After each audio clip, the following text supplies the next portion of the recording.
তুমুল প্রতিকূল ও কঠোর পরিস্থিতিতে রক্ষা করেন বাবা লোকনাথ। রণে বনে জলে জঙ্গলে রক্ষা করেন তিনি।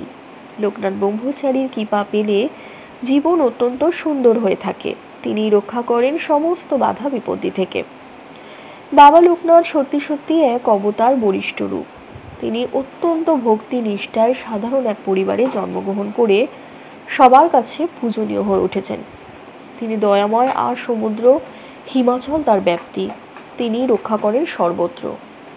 তিনি রক্ষা করেন রণে বনে জলে জঙ্গলে। এমনই বিশ্বাস ভক্তমহলে।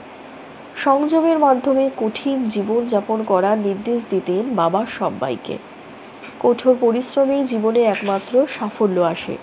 সর্বত্রই বাবা লোকনাথের ব্যাপ্তি। যে কোনো সংকটের মুহূর্তে বাবার সান্নিধ্য পাওয়া যায়। বাবা লোকনাথের কৃপায় সংসার আরও সুখের হয়। তিনি সর্বত্র আছেন পৃথিবীর বিভিন্ন প্রান্তে। জন্মাষ্টমী বাবা লোকনাথের আবির্ভাবের তিথি। বাবার আগমনে ভক্তদের কাছে এক নতুন করে বাঁচার আশা ও ভরসার দিশা পেয়েছেন। বাবা লোকনাথ সবসময় রক্ষা করে থাকেন। জীবনের বিভিন্ন প্রান্তে লুকিয়ে থাকা যাবতীয় সমস্যার সমাধান হয় বাবার আশীর্বাদেই। বাংলার ঘরে ঘরে বাবার আরাধনা হয়ে থাকে। তিনি ভক্তদের সবসময় সৎ জীবনযাপন করার পরামর্শ দিতেন।